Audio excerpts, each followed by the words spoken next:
Hi అండి, అందరికి నమస్కారం. ఈరోజు మనం కాకరకాయ నిల్వ పచ్చడి పెట్టుకుందాం. ముందుగా ఒక హాఫ్ కిలో కాకరకాయల్ని చూడండి, ఇలా ఒక హాఫ్ ఇంచ్ మందం ముక్కలుగా రౌండ్గా ముక్కలు కట్ చేసుకొని పెట్టుకుందాము. మధ్యలో ఏమన్నా ముదిరిపోయిన గింజలు ఉంటే అవి తీసి పక్కన పెట్టుకుందామండి. ఒక 200 ml ఆయిల్ వేడి చేసుకుందాము. సో ఇవి ఏంటంటే కొన్ని మీడియం ఫ్లేమ్లో మంచి గోల్డెన్ కలర్ వచ్చే వరకు మధ్యలో కలుపుతూ వీటిని ఫ్రై చేసుకుందాము. సో అన్నీ ఒకటేసారి వేయకండి, ఒక 2-3 ఆయిల్ వేసుకోండి. చూడండి, మధ్యలో అప్పుడు ఒకసారి మధ్యలో కలుపుతూ మనకు గోల్డెన్ బ్రౌన్ వచ్చేదాకా వేయించుకుందాం. సో ఇవి వేగిపోయినాయి కదా, తీసి పక్కన పెట్టుకుందామండి.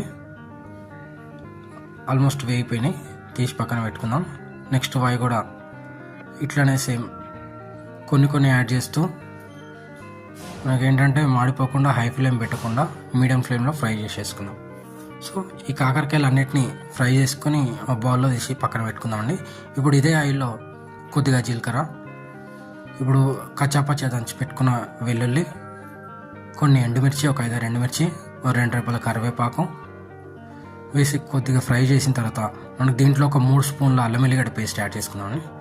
3 స్పూన్ల అల్లం వెల్లిగడ్డ పేస్ట్ వేసుకొని పచ్చివాసన పోయేదాకా మీడియం ఫ్లేమ్లో మంచిగా వేయించుకుందామండి. ఇదేంటంటే పచ్చివాసన ఉండదు, మొత్తం టేస్ట్ మొత్తం ఈ అల్లం వెల్లిగడ్డ పేస్ట్లోనే ఉంటుంది అనమాట. సో ఇది ఎక్కడ మాడకుండా పచ్చివాసన లేకుండా బాగా ఫ్రై చేసుకుందాం.